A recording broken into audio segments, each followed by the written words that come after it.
ನಮಸ್ಕಾರ. The right way of manifestation ಹೇಗೆ ಗೊತ್ತಾ? ಈಗ ಯೂಟ್ಯೂಬ್ ಓಪನ್ ಮಾಡಲಿ, ಇನ್ಸ್ಟಾಗ್ರಾಮ್ ಓಪನ್ ಮಾಡಲಿ, ಏನೇ ಒಂದು ಸೋಷಿಯಲ್ ಮೀಡಿಯಾ ಓಪನ್ ಮಾಡಿದ್ರೆ ಹೌ ಟು ಮ್ಯಾನಿಫೆಸ್ಟೇಷನ್ ಹೇಗೆ ಮಾಡೋದು ಅಂತ ಸಾವಿರಾರು ವಿಡಿಯೋಗಳಿರುತ್ತೆ. ಆದರೆ ಎಲ್ಲ ವಿಡಿಯೋ ನೋಡಿ ಅಪ್ಪ ಇದೆಲ್ಲ ನಿಜವಾಗ್ಲೂ ನಡೆಯತ್ತಾ, ಸುಮ್ಮನೆ ಏನೋ ಹೇಳ್ತಾರೆ ಅಂತ ಅನ್ಕೋತೀವಿ. ಆದರೆ ನಮ್ಮ ಜೀವನದಲ್ಲಿ ಪ್ರತಿಯೊಂದು ಕೂಡ ನಡೆಯೋದು ಮ್ಯಾನಿಫೆಸ್ಟೇಷನ್ ಇಂದ. ಅದು ಪಾಸಿಟಿವ್ ಮ್ಯಾನಿಫೆಸ್ಟೇಷನ್ ಆಗಿರ್ಬೋದು, ನೆಗೆಟಿವ್ ಮ್ಯಾನಿಫೆಸ್ಟೇಷನ್ ಆಗಿರ್ಬೋದು.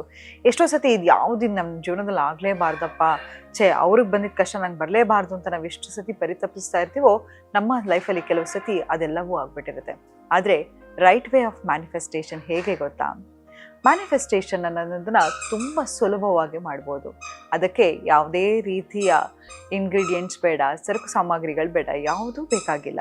ಒಂದೇ ಒಂದು ಬೇಕಾಗಿರ್ತಕ್ಕಂಥದ್ದು ಏನಪ್ಪ ಅಂತ ಹೇಳಿದ್ರೆ ನಿಮ್ಮ ಸುಪ್ತ ಮನಸ್ಸು.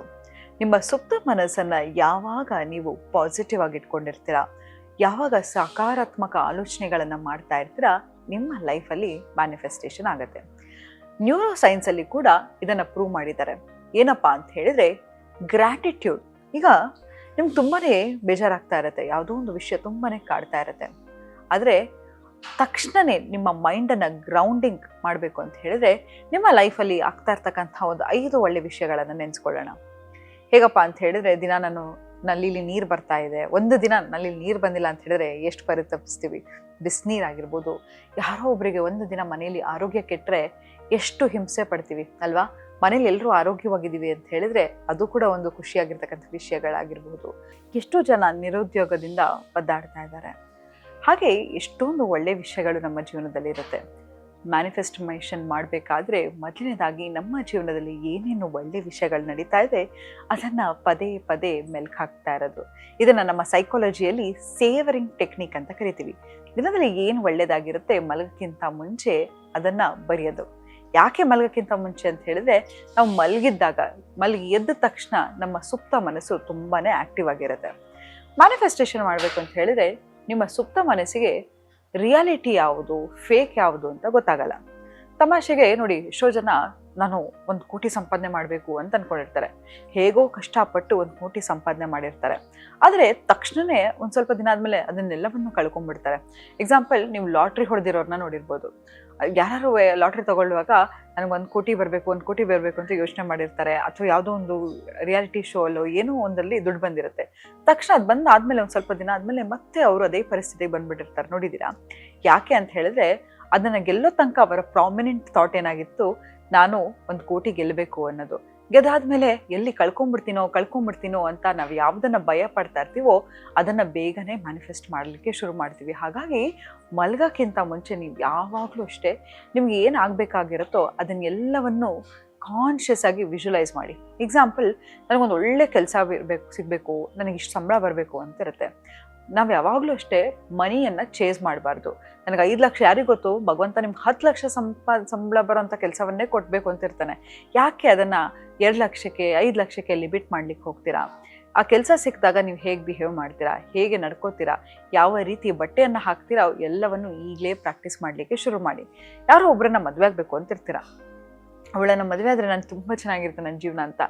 ಆಕೆಯನ್ನು ಕೂಡ ಮ್ಯಾನಿಫೆಸ್ಟೇಷನ್ ಹೇಗೆ ಮಾಡಬೇಕು ಅಂತ ಹೇಳಿದ್ರೆ, ಹೇಗೆ ಇರ್ತೀರಾ ರಿಲೇಷನ್ಶಿಪ್ಪಲ್ಲಿ, ಆ ರಿಲೇಷನ್ಶಿಪ್ಪಲ್ಲಿ ಇದ್ದಾಗ ನಿಮ್ಗೆ ಹೇಗೆ ಅನಿಸುತ್ತೆ ಎಲ್ಲವನ್ನು ಫೀಲ್ ಮಾಡಲಿಕ್ಕೆ ಇವತ್ತಿಂದನೇ ಶುರು ಮಾಡಿ.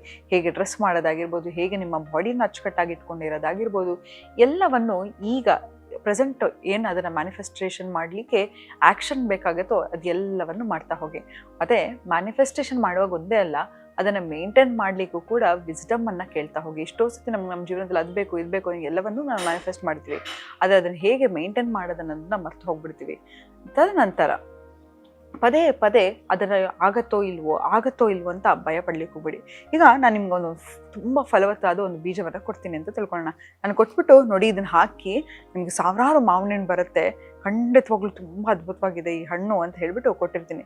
ಮತ್ತೆ ದಿನ ಹೋಗಿ ಆ ಬೀಜವನ್ನು ತೆಗೆದು ಮೊಳಕೆ ಕಟ್ಟಿದೆಯಾ ಅಂತ ನೋಡಿದ್ರೆ ಎಷ್ಟೇ ಒಂದು ಪವರ್ಫುಲ್ ಸೀಡ್ ಆಗಿದ್ರು ಕೂಡ ಅದು ಫಲವನ್ನು ಕೊಡ್ಲಿಕ್ಕಾಗಲ್ಲ. ಹೇಗೆ ನಾವು ಹೋಟ್ಲಲ್ಲಿ ಆರ್ಡರ್ ಮಾಡಿಬಿಟ್ಟು ಅದು ಖಂಡಿತ ಬಂದೇ ಬರುತ್ತೆ, ರಿಲ್ಯಾಕ್ಸ್ ಆಗಿರೋಣ ಅಂತಿರ್ತೀವೋ, ಹಾಗೆ ನಿಮ್ಗೆ ಏನು ಆಲೋಚನೆ ಇರುತ್ತೋ ಅದು ಎಲ್ಲವನ್ನು ಒಂದು ಬುಕ್ಕಲ್ಲಿ ಅಥವಾ ಒಂದು ಪೇಪರಲ್ಲಿ ಬರೆದು ಮರ್ತು ಹೋಗ್ಬಿಡಿ. ಪದೇ ಪದೇ ಅದನ್ನು ಕ್ವಶನ್ ಮಾಡ್ಲಿಕ್ಕೆ ಹೋಗಬೇಡಿ. ಯಾವಾಗ ನೀವು ಏನೇ ಆಗಿರಲಿ ಡೌಟ್ ಮಾಡ್ಲಿಕ್ಕೆ ಹೋಗಬೇಡಿ.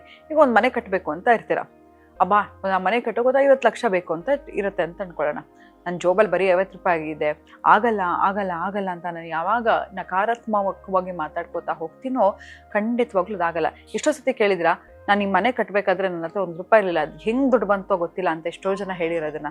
ಯಾವಾಗ ನಾವು ಜೀವನವನ್ನು ಹೀಗೆ ಇರಬೇಕು ಅಂತ ಡಿಸೈಡ್ ಮಾಡ್ತೀವೋ ಎಲ್ಲಿಂದ ರಿಸೋರ್ಸ್ ಬರುತ್ತೆ ಅಂತ ಗೊತ್ತಿಲ್ಲ.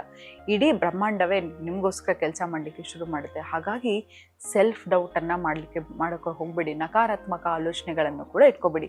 ಖಂಡಿತವಾಗ್ಲೂ ನಿಮ್ಮ ಕೈಲಾಗುತ್ತೆ. ನಿಮ್ಮ ಜೀವನದಲ್ಲಿ ಎಲ್ಲವೂ ಪಾಸಿಟಿವ್ ಆಗ್ತಾ ಹೋಗುತ್ತೆ. ಗ್ರೇಟ್ಫುಲ್ ಆಗಿರಿ. ಯಾವ ಸಣ್ಣ ಸಣ್ಣ ವಿಷಯಕ್ಕೂ ಕೂಡ ಗ್ರ್ಯಾಟಿಟ್ಯೂಡನ್ನು ಶುರು ಮಾಡ್ತಾ ಹೋಗಿ. ಮತ್ತು ದಿನಕ್ಕೆ 5 ನಿಮಿಷ ಆದರೂ ಒಂದು ಬ್ರೀತಿಂಗ್ ಎಕ್ಸಸೈಸ್ ನೋಡಿ. ಯಾವಾಗಲೂ ಅಷ್ಟೇ ಕಾಮ್ನೆಸ್ ಅನ್ನೋದು ಒಂದು ಬ್ಯೂಟಿಫುಲ್ ಎನರ್ಜಿ. ಪದೇ ಪದೇ ಅರ್ಜೆಂಟಲ್ಲಿರೋದು, ಗಾಬರಿ ಆಗ್ತಾ ಇರೋದು, ಇದೆಲ್ಲವೂ ಕೂಡ ಒಂದು ನೆಗೆಟಿವ್ ಎನರ್ಜಿ ನಿಮ್ಮ ಆರವನ್ನು ಶ್ರಿಂಕ್ ಮಾಡ್ತಾ ಹೋಗುತ್ತೆ. ನಾವು ಜೀವನದಲ್ಲಿ ಏನನ್ನ ಮ್ಯಾನಿಫೆಸ್ಟ್ ಮಾಡಬೇಕಾದ್ರೂ ನಮ್ಮ ಆರ ಸ್ಟ್ರಾಂಗ್ ಆಗಿರಬೇಕು. ಹೇಗೆ ಆರವನ್ನು ಸ್ಟ್ರಾಂಗ್ ಮಾಡ್ಕೊಳ್ಳೋದು? ಒಂದು ಸಾಲ್ಟ್ ವಾಟರಲ್ಲಿ ಬಾತ್ ಮಾಡೋದಾಗಿರ್ಬೋದು, ಮಂತ್ರಗಳ ಮೂಲಕ ಆಗಿರ್ಬೋದು, ಪಾಸಿಟಿವ್ ಯೋಚನೆ ಮಾಡೋದ್ರಿಂದ ಮೂಲಕ ಕೂಡ ಆಗಿರಬಹುದು.